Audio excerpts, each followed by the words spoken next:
स्वागत है आपका। आपके साथ में हूं शिल्पा रावत। चार धाम में भाईजान की एंट्री अब बैन होने जा रही है। वो चार धाम ही नहीं, केदारनाथ समिति के अधीन आने वाले 45 मंदिरों में बैन होंगे। दरअसल देहरादून में मंगलवार को श्री बद्रीनाथ केदारनाथ मंदिर समिति की बजट बैठक आयोजित हुई, जिसमें आगामी चार धाम यात्रा सत्र को ध्यान में रखते हुए प्रस्ताव रखे गए हैं। बैठक में बद्रीनाथ और केदारनाथ धाम में यात्रा व्यवस्थाओं को मजबूत बनाने से जुड़े कई प्रस्तावों पर चर्चा हुई है।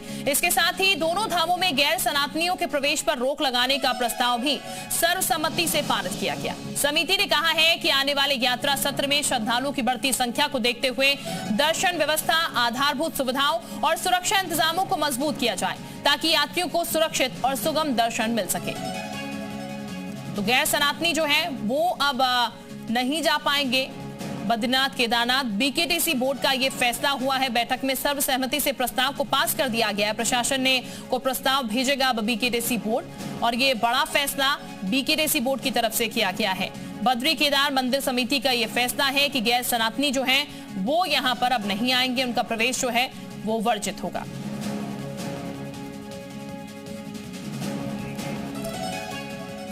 दो 2026-27 के लिए जो हमारा बजट है वो भी 121 करोड़ 7 लाख रुपए का बजट पारित हुआ है, जो आगामी वित्तीय वर्ष 26-27 के लिए। बहुत सारे महत्वपूर्ण विषयों पर चर्चा हुई है। मंदिर के द्वारा देश भर से आने वाले लाखों श्रद्धालुओं को किस प्रकार से हम सुगम और सरल दर्शनों की व्यवस्था करें, उस पर पूरी चर्चा हुई है। उसका रोड मैप पूरा तैयार किया गया है।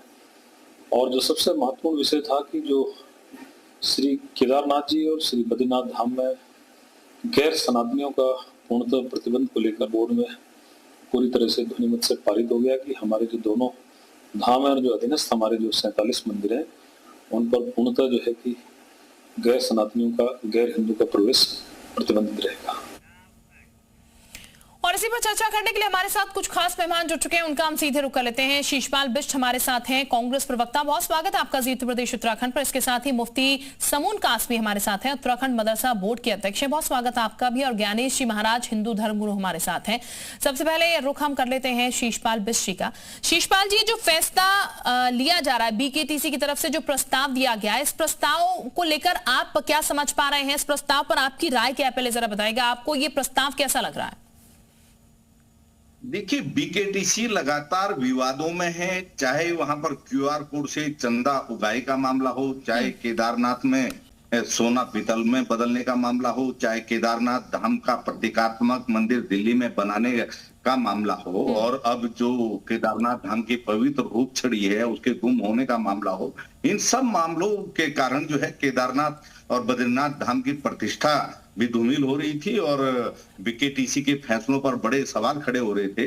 ये केवल चुनावी वर्ष में मुद्दों से ध्यान भटकाने का प्रयास है, इससे ज्यादा और कुछ नहीं है। क्योंकि बद्रीनाथ केदारनाथ मंदिर समिति श्रद्धालुओं की जो सुविधा है उसका प्रबंध जो है पर्याप्त मात्रा में नहीं कर पा रही है, लगातार वो घपले घोटालों में डूबी हुई है। इसलिए ऐसे फैसलों से वो श्रद्धालुओं का, सनातन प्रेमियों का ध्यान भटकाना चाहती है। सनातन प्रेमी अच्छी तरह जानते हैं कि जिसकी भी भगवान बद्री विशाल और केदारनाथ जी में और हमारे चारों धामों के प्रति आस्था होगी, वो श्रद्धावान व्यक्ति ही श्रद्धा के लिए जाता है। अब इस प्रदेश के गवर्नर ही जो है सिख समुदाय से आते हैं।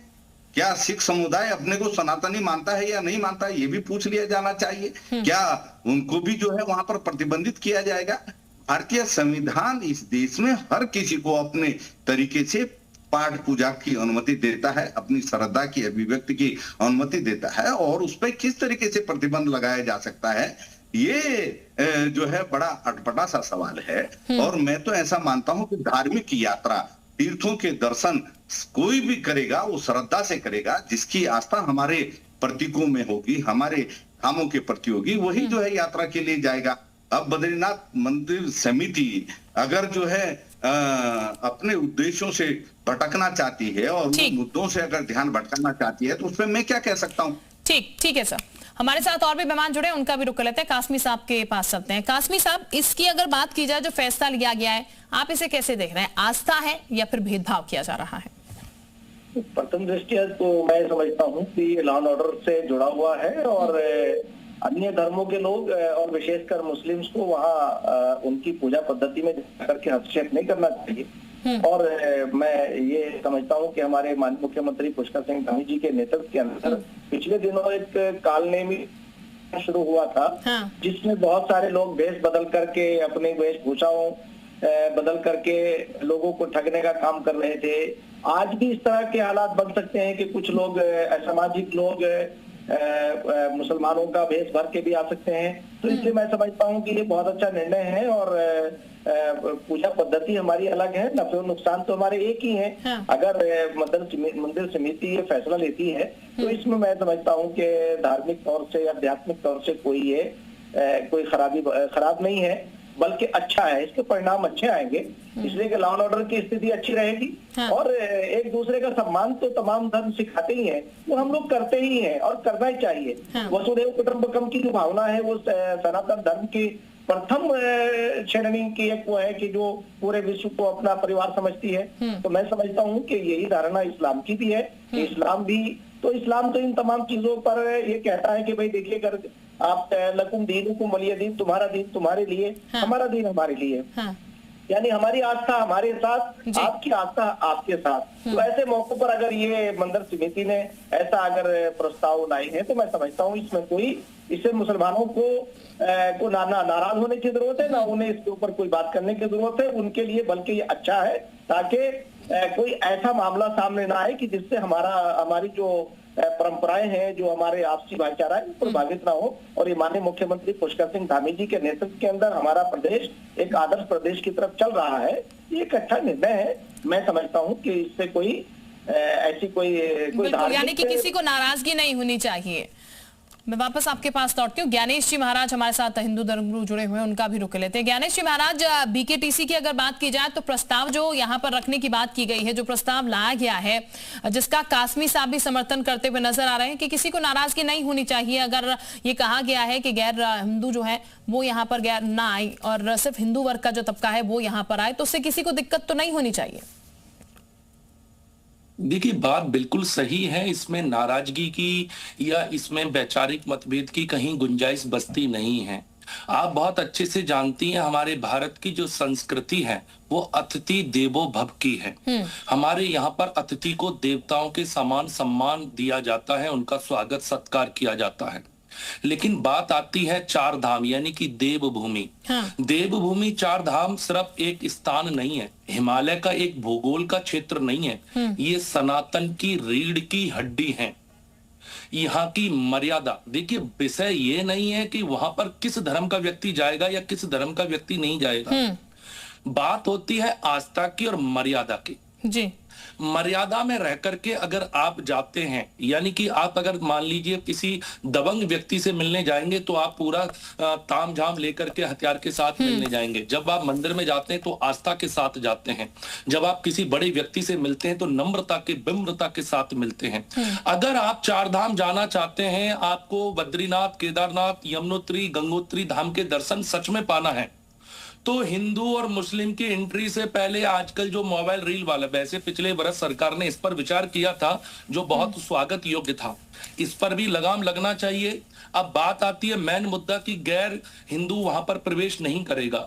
तो देखिए, ये मर्यादा का विषय, अगर कोई मर्यादा में जाकर के रीलबाजी करके नहीं, अपना जाति धर्म का प्रोपगोंडा लेकर के नहीं, अगर याचक बन करके कोई जाना चाहता है, त्रिपुंड लगा करके महादेव का भक्त बन के जाना चाहता है, तो उसमें कोई बुराई होनी नहीं चाहिए।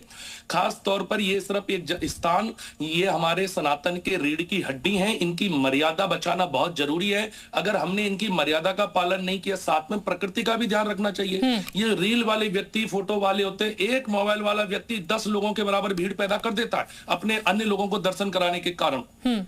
तो ये सब चीजें जो सरकार निर्णय ले रही है, इससे यात्रा सुगम होगी, सरल होगी। अन्य जो भक्तिमय लोग हैं, देखिए, आपके परिवार में भी ऐसे बुजुर्ग होंगे जो यात्रा करना चाहते हैं लेकिन संसाधन और भीड़ भाड़ की वजह से वो डर जाते हैं। तो ऐसे लोगों को ज्यादा मौका मिलना चाहिए, चाहे वो हेलीपैड की सुविधा हो, चाहे वो खच्चर की सुविधा हो। सारे सनातनियों को भी विचार करना चाहिए कि जरूरतमंद लोगों को सहयोग मिलना चाहिए। गैर हिंदू का प्रवेश अगर सरकार ने वर्जित किया है तो वहां पर मर्यादा की वजह से किया है, बल्कि यहाँ पर कोई धर्म को मर्यादा जो है वो बनी रहनी चाहिए। मैं वापस आपके पास लौटती हूं। मथुरा जोशी भी इस पर डिबेट में, पूरी दुनिया में इस समय युद्ध चल रहा है, लेकिन भारत एक ऐसा देश है जहां पर सुकून है, जहां पर शांति है, नवरात्रे भी आ रहे हैं और रमजान भी चल रहा है। ठीक जी बिल्कुल। मथुरा दत्त जोशी साहब भी इस वक्त हमारे साथ जुड़ चुके हैं, बीजेपी प्रवक्ता। बहुत स्वागत सर आपका भी। सर, जो प्रस्ताव बीकेटीसी की तरफ से लेकर आया गया है, सरकार का उस पर क्या मत है? देखिए, ये मंदिर समिति का प्रस्ताव है और मंदिर समिति 1939 की बनी हुई, कोई आज की नहीं बनी है।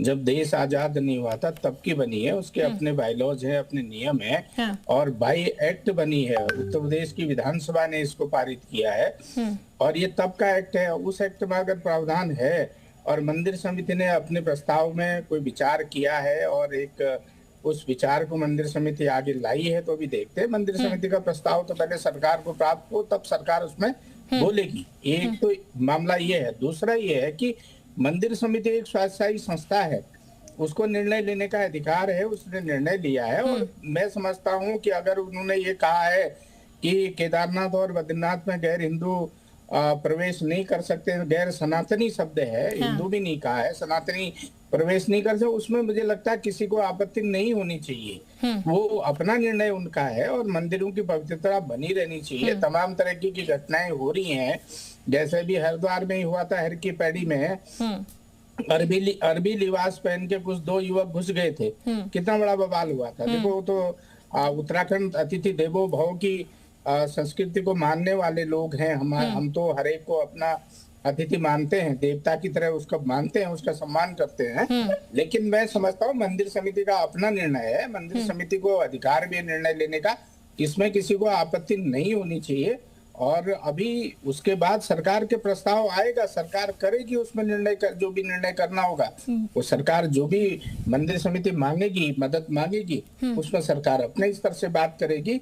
और हमारा तो मानना यह है कि सबका साथ, सबका विकास, सबका विश्वास। ठीक, सबका साथ, सबका विकास की बात जोशी साहब आपने अपने कह दी, तो एक सवाल फिर इस पर मेरे मन में आ गया कि वहां पर ज्यादातर जो खच्चर का इस्तेमाल करते हैं, खच्चर जो ले जाते हैं, मुस्लिम ही तबका वहां पर ज्यादातर ये काम करता है। तो ऐसे में अगर फिर ये लागू हो जाता है ये प्रस्ताव, जैसे कि आपने कहा आगे इस बारे में सोचा जाएगा, तमाम चीजें होंगी, तो फिर उनका क्या होगा? क्योंकि एक तरीके से उनसे तो रोजगार छिनेगा। नहीं, ऐसा नहीं है। हमारे पर्वतीय मूल के बहुत से लोग इस व्यवसाय को करते हैं, चाहे हमारा केदारनाथ वाला रूट हो, चाहे हमारा यमुनोत्री वाला रूट हो। उसमें कोई एक विशेष समुदाय के लोग ही काम नहीं करते हैं, सारे लोग मिलजुल के काम करते हैं। लेकिन अगर ये इम्प्लीमेंट हो जाता है जोशी साहब, अगर ये इम्प्लीमेंट हो जाता है तो फिर तो ये दुविधा बनेगी ना, फिर उन लोगों को तो हटाना पड़ेगा।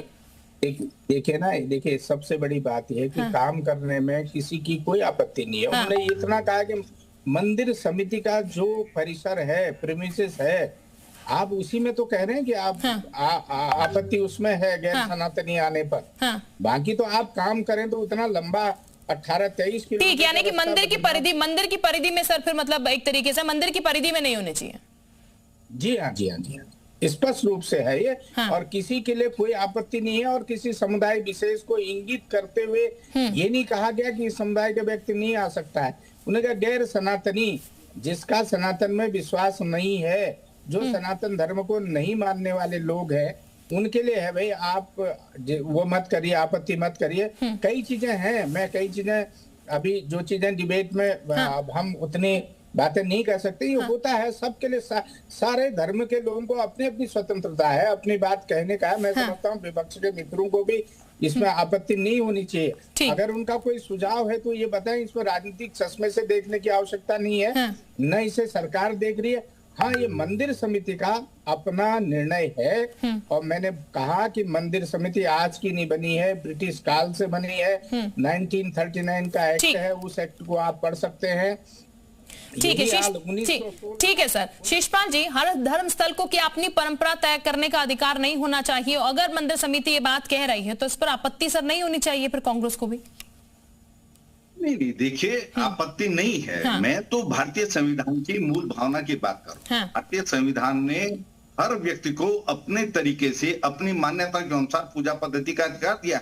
और धार्मिक क्षेत्रों में वही व्यक्ति जाएगा जिसकी आस्था जो है उन जो है मठों में होगी, मंदिरों में होगी। और आप आस्था को कैसे प्रतिबंधित कर सकते हैं? और इसमें जो है गैर सनातनी शब्द का प्रयोग किया है। आप बताइए, बौद्ध हैं, जैन हैं, जो है सिख हैं, इनको जो है आप गैर सनातनी मानते हैं या नहीं मानते हैं? उन धर्मों से मान लिया जाना चाहिए कि वो अपने को सनातनी मानते हैं या नहीं मानते हैं। ये आस्था का विषय है और आस्था के मामले में हस्तक्षेप करना बिल्कुल भी उचित नहीं। अभी मैं महाराज जी को सुन रहा था, बहुत शालीनता से उन्होंने कहा कि जिसकी आस्था जो है हमारे मंदिरों के प्रति है तो निश्चित तौर पर श्रद्धा से दर्शन कर सकता है, उसमें किसी को जो है आपत्ति नहीं होनी चाहिए। और ये सरकार जो है जिस तरीके से बीफ को बढ़ावा दे रही है, जिस तरीके से बीफ कंपनियों से चंदा ले रही है, उसमें इनको सनातन खतरे में नजर नहीं आता। आज परम पूजनीय शंकराचार्य जी जो है गोरक्षा के आंदोलन के लिए मजबूर हो रहे हैं। बीकेटीसी को चाहिए था कि उनके पक्ष में प्रस्ताव पारित कर देते।